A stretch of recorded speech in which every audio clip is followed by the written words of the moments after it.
La gran mayoría de los que marcharon el sábado no eran jóvenes de la generación Z. Sí había algunos jóvenes, pero la mayoría no eran jóvenes. Muchos del PAN que dijeron que iban a ir y a la hora de la hora no fueron, pero que promovieron la manifestación. A partidos y figuras de la oposición que llaman a unirse a la marcha, y no necesariamente para fortalecer la lucha de fondo, sino para usarla con tintes políticos que buscan atacar y dinamitar al Estado democrático de derecho. To denounce crime and corruption in the latest anti-government protests. En chino, portugués, coreano, francés, inglés, árabe, incluso hindi, la prensa global es contundente. Thousands of demonstrators marched in the Mexican capital to protest against violent crime and the government of Claudia Sheinbaum. Un hartazgo genuino de una generación que exige seguridad, justicia y rendición de cuentas. La marcha de este sábado es solo el principio del movimiento de los jóvenes. Y no tenemos partidos, no tenemos colores, no tenemos un líder y mucho menos tenemos financiamiento. Investigue bien, presidenta, porque yo no he militado ni milito en ningún partido político. ¡Narcogobierno! ¡Narcogobierno! 50 pesos la bateada del sombrero. ¡No somos vos! ¡No somos vos! ¡No somos vos! ¡No somos vos!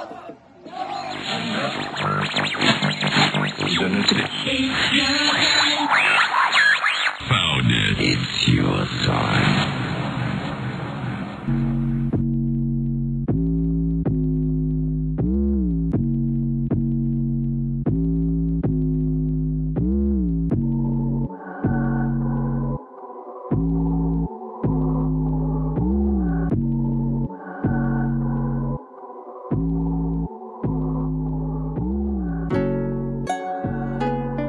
En México hay momentos en los que las narrativas se vuelven más densas que los hechos, momentos en los que la historia deja de escribirse en las calles y se escribe más bien con los discursos, los titulares y los algoritmos que, pareciera, son los que actualmente dictan los temas de la conversación pública. En las últimas semanas, las protestas atribuidas al movimiento denominado Generación Z han sido uno de esos momentos. Pero para entender lo que está pasando, o lo que creemos que intentamos interpretar, hay que empezar por esto que les voy a decir. No estamos ante un movimiento social consolidado, ni ante una organización juvenil estructurada. Y tampoco estamos ante una simple manifestación espontánea. Estamos en una guerra de narrativas. En México, las narrativas en torno a las protestas recientes parecen más empeñadas en avivar la confrontación ideológica que en comprender lo que realmente está pasando. Y lejos de construir redes comunitarias, lejos de reducir la inseguridad o de la reconstrucción social, lo que ha proliferado es un ecosistema de discursos diseñado para confundir, dividir y polarizar. Y en un país donde la verdad ya no es prioridad, donde las filias y fobias son armas políticas, es necesario y hasta urgente, diría yo, hacer una pausa.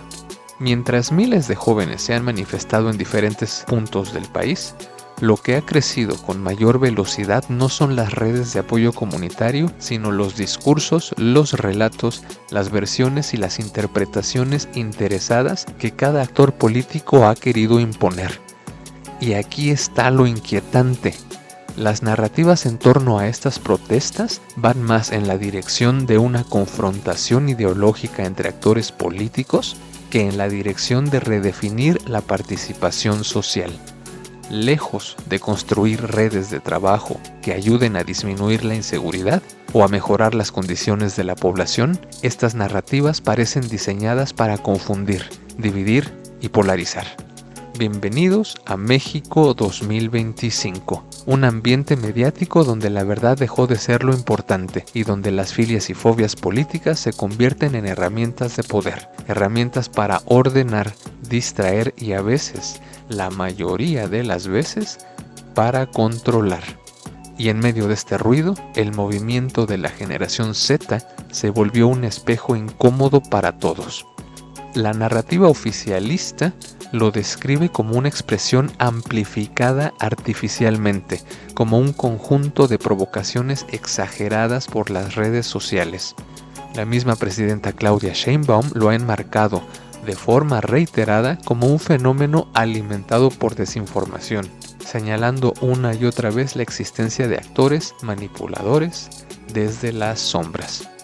Pero mientras el gobierno niega, minimiza o atribuye el fenómeno a intereses ajenos, la narrativa opositora, por otro lado, ha hecho exactamente lo contrario.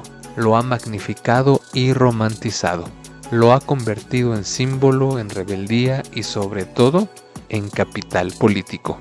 Ambos bandos actúan como espejo, unos reduciéndolo y otros inflándolo. Y en medio, la generación de jóvenes más vigilada, más precarizada y más saturada de la historia del país. Pero si hay algo que define realmente este momento, es la sensación de confusión alimentada por medios tradicionales que en lugar de iluminar el camino, optaron por competir en el mercado del escándalo. Coberturas fragmentadas, titulares ansiosos por clics, columnas que más parecen diagnósticos psiquiátricos improvisados del país. A esto se suman influencers, tiktokers, comentaristas, estrategas digitales y todo un enjambre de cuentas automatizadas que convierten cada protesta, cada video, cada grito en un arma narrativa. No es casualidad, es arquitectura y es diseño de narrativas. Por eso, hoy aquí, en Radio Ocelote, vamos a hacer algo distinto. Vamos a detenernos, vamos a mirar con precisión y vamos a filtrar todo el ruido. Vamos a desmenuzar el ADN político, el ADN social y el ADN simbólico de este fenómeno y vamos a examinar con rigurosidad qué hay realmente detrás de esta llamada generación Z. ¿Es una protesta legítima? ¿Es un síntoma de algo más profundo? ¿Una manipulación política? ¿Una advertencia? ¿Todo esto al mismo tiempo? Bueno, pues en este episodio lo vamos a averiguar. Y también quiero recalcar que este episodio no busca elegir un bando. Tampoco busco confirmar las certezas de nadie. Aquí vamos a exponer las tensiones, las contradicciones, los datos, la discusión y las discusiones que se han generado hasta el momento e incluso hasta los silencios. Vamos a mostrar los engranajes dentro de este caso. Y al final, bueno, pues como siempre, la decisión de tomar algún bando es tuya. Ustedes decidirán de qué lado de la historia posicionarse. O decidirán con un panorama más claro, posicionarse, ¿por qué no?, en el justo medio. Bienvenidos, bienvenidas al episodio número 14, que por cierto es el último episodio de esta temporada de Radio Ocelote.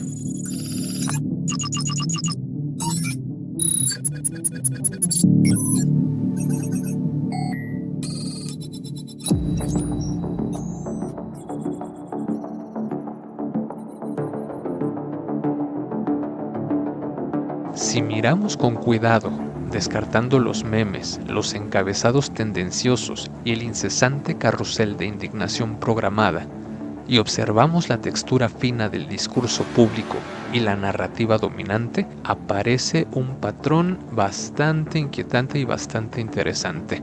Esto que vemos no es un fenómeno espontáneo, ni un estallido juvenil sin dirección.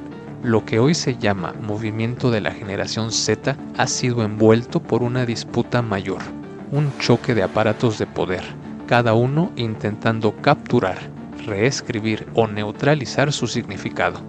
Y es aquí donde debemos ir más allá del ruido, porque lo que se libra en México no es solo un movimiento entre jóvenes inconformes y un gobierno que responde con cierta torpeza autoritaria. Es una guerra de interpretaciones, y como toda guerra de interpretaciones, es profundamente política.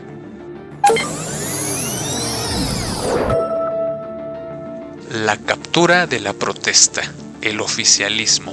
Desde Palacio Nacional, la narrativa es clara. La protesta es ilegítima, orquestada, parte de un complot. Es, como ya se ha dicho tantas veces, un golpe blando, una campaña del conservadurismo, un sabotaje disfrazado de juventud. Esta visión, que la presidenta ha adoptado con cierta rigidez, tiene una función evidente: desactivar la protesta sin atender sus causas. La inseguridad creciente, la falta de oportunidades, los abusos policiales documentados, la violencia contra mujeres y estudiantes, la infiltración del crimen organizado en todos los niveles de poder. Todo eso queda desplazado hacia una explicación muy conveniente. No son jóvenes, es la derecha, es la oposición. Esta es una narrativa que funciona porque ya forma parte del repertorio emocional del gobierno. La idea de que todo disenso es manipulado por un enemigo oculto. Pero cuando un gobierno interpreta la realidad únicamente a través de sus propios fantasmas y traumas, deja de escuchar. Y cuando un gobierno deja de escuchar, reprime. La captura de la protesta, la oposición. Del otro lado, la oposición tradicional tampoco ha perdido el tiempo. Políticos de vieja y nueva escuela, influencers pagados, empresarios con intereses claros y medios ansiosos por audiencia encontraron en la generación Z un recurso comunicacional casi perfecto.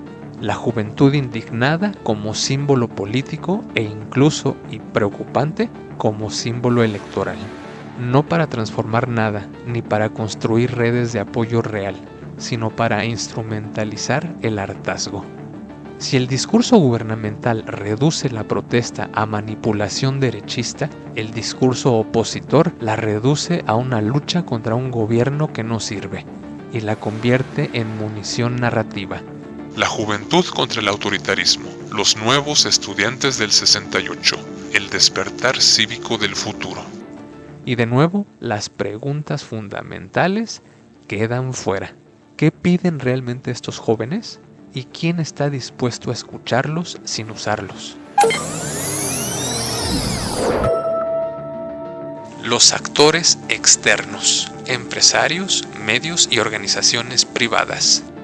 Los actores externos funcionan como amplificadores interesados, no como aliados desinteresados. Algunos de estos son empresarios, que ven en la crisis un modo de presionar al gobierno para obtener ventajas regulatorias o fiscales. Otro actor externo está en los medios de comunicación, que han convertido la polarización en modelo de negocio. Cero matices, máximo dramatismo. Y finalmente tenemos a las organizaciones privadas, locales e internacionales, que compiten por imponer marcos interpretativos. Democracia liberal, agenda de derechos, ciberactivismo. Cada una quiere su versión del movimiento. No son villanos, pero tampoco son neutrales, ya que imponen significado y toman la protesta como lienzo y pintan sobre ella lo que ya tenían decidido desde antes.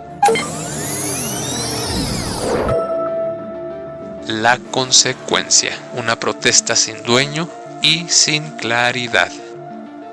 Cuando demasiados actores pelean por atribuirle sentido a un movimiento, el movimiento corre un riesgo grave, el de perder su voz original.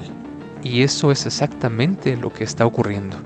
La generación Z no está fracasando por falta de indignación, esa abunda y está presente desde hace muchísimos sexenios, sino por exceso de interferencias. Cada aparato político o mediático está intentando deformar la señal según su conveniencia, como si la protesta fuera un archivo abierto donde cualquiera puede escribir. En un país donde la percepción de inseguridad crece, donde la desconfianza hacia las instituciones es crónica y donde el gobierno responde con prácticas que rozan lo represivo, el espacio para el diálogo se reduce. Y cuando se reduce el diálogo, aumenta la tentación de imponer un relato simple. Son enemigos, son provocadores, son víctimas, son héroes. Pero ninguno de estos relatos alcanza la verdad. Lo que vemos hoy no es un movimiento en busca de claridad, sino un movimiento atrapado entre dos máquinas narrativas enfrentadas, mientras actores externos suman ruido, incentivos y distorsión. Y lo que queda en medio, lo más frágil, es justamente lo que debería de importar más: las preguntas reales de una generación que intenta entender su lugar en un país que parece ignorarla.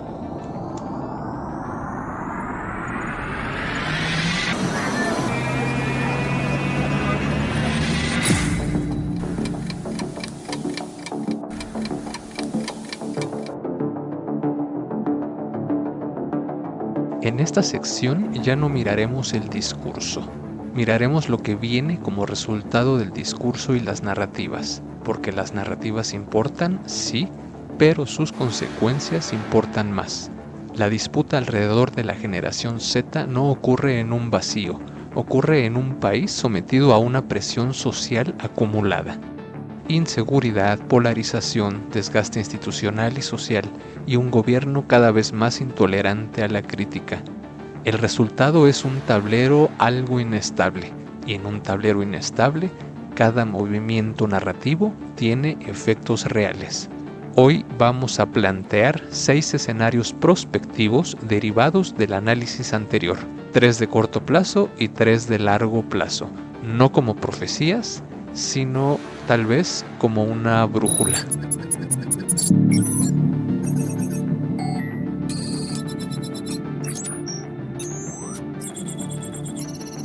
Escenarios a corto plazo. Escenario 1. La espiral narrativa. Las protestas continúan, pero no crecen orgánicamente, sino mediáticamente. El gobierno endurece su discurso.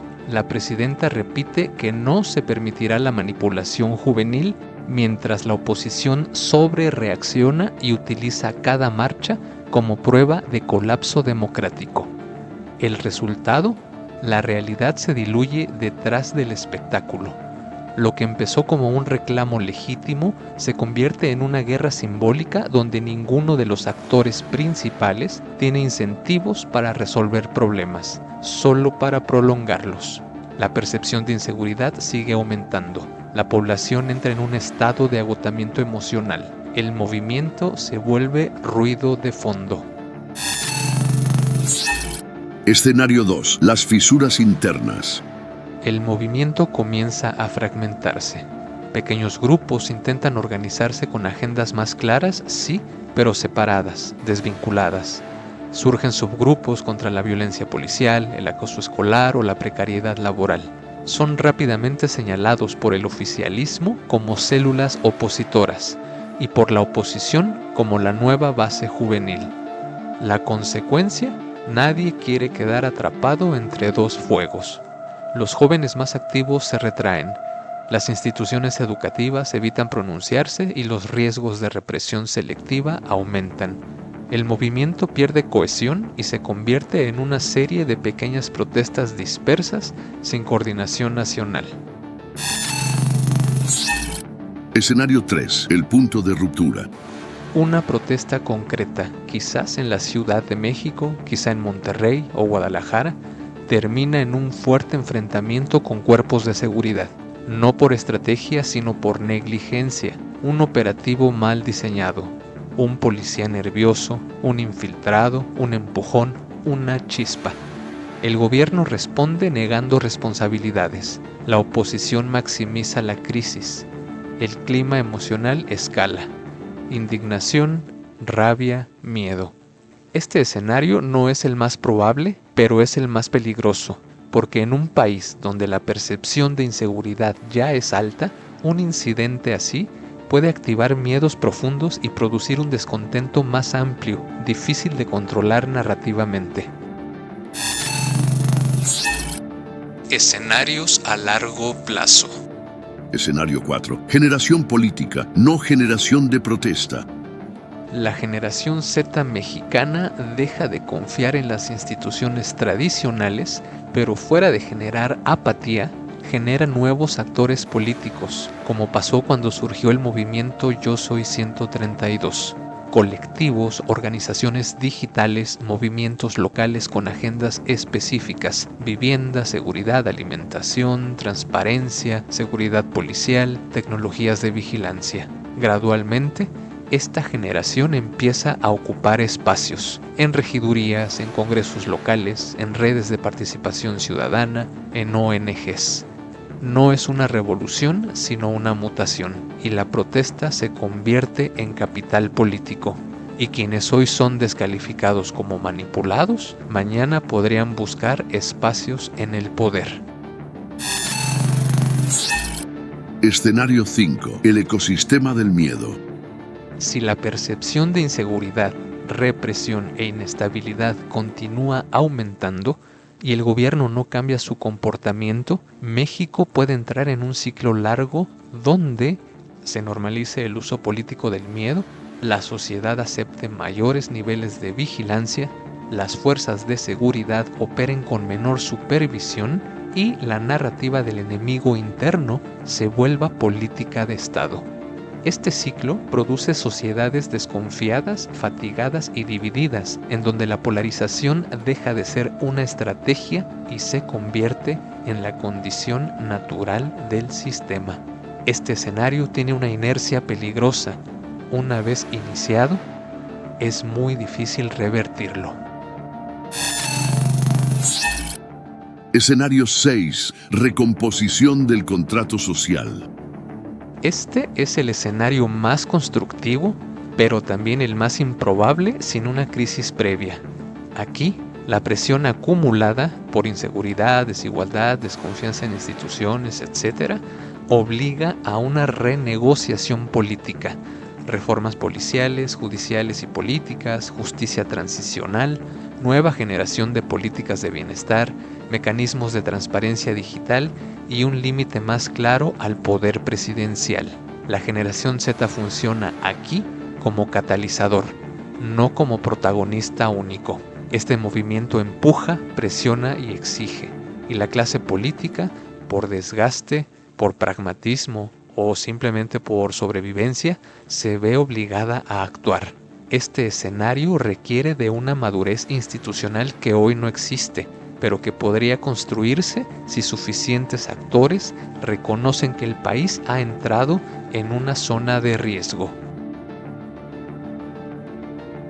Las protestas de la generación Z, más que representar una amenaza, son el síntoma de un país cansado, polarizado, inseguro y atrapado en narrativas que buscan más controlar que comprender. Si México quiere evitar los escenarios de mayor riesgo, violencia y deterioro, necesita algo que hoy parece escaso: una conversación adulta profundamente ética, también profundamente honesta y sin trampas ideológicas. Y esa conversación, si no puede iniciarla el gobierno ni la oposición, quizá tendrá que iniciarla, pero en serio, la generación que decidió dejar de ser espectadora.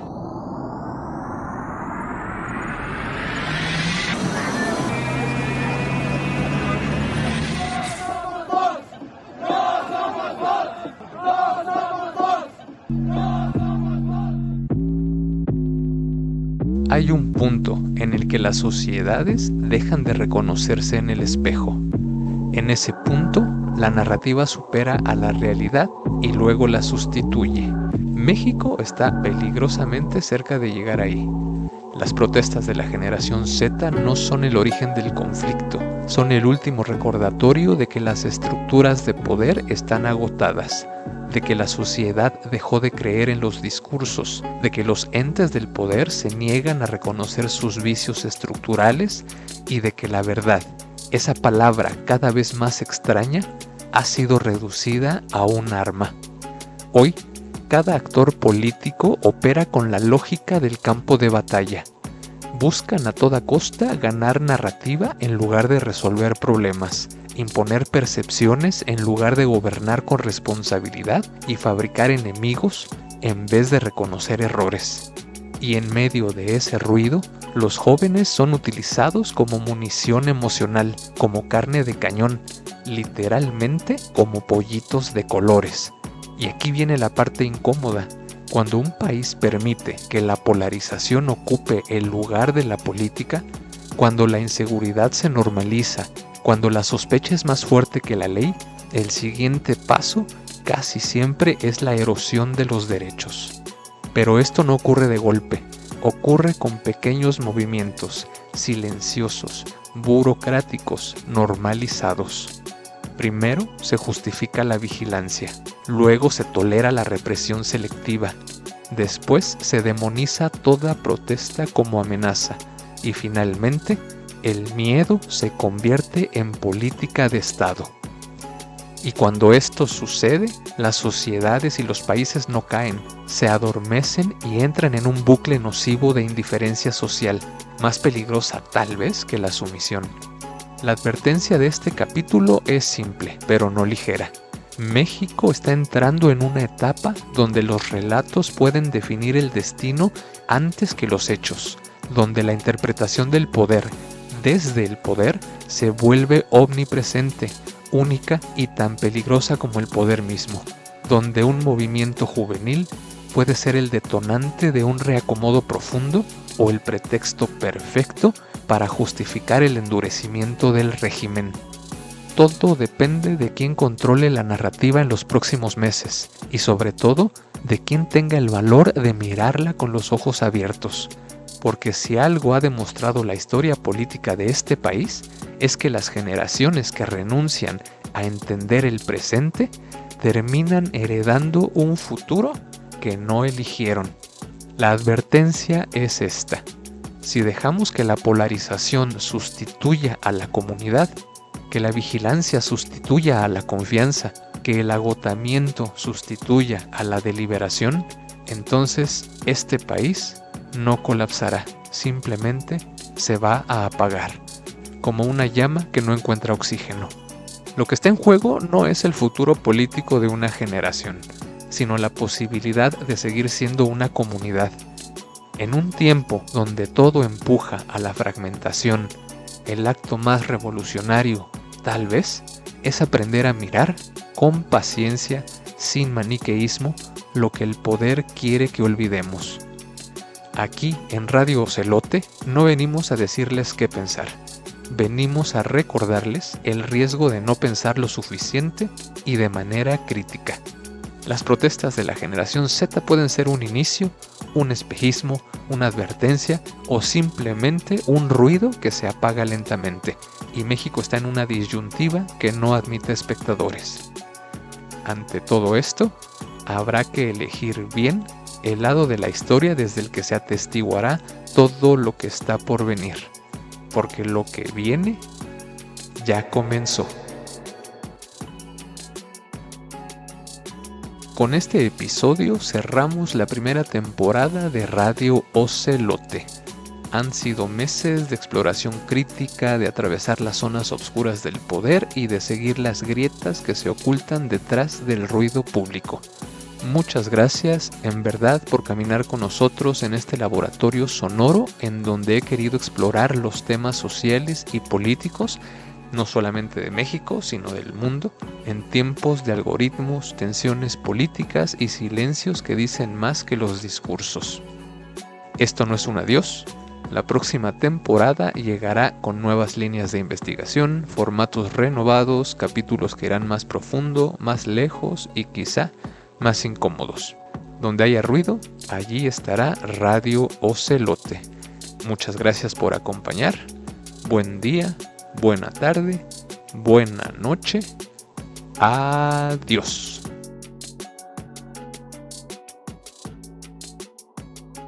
Por eso hoy que hubo una manifestación ahí en la Ciudad de México, donde dicen que marcharon jóvenes, pero en realidad había muy pocos jóvenes, y que de manera violenta quitaron unas vallas y rompieron vidrios, decimos no a la violencia.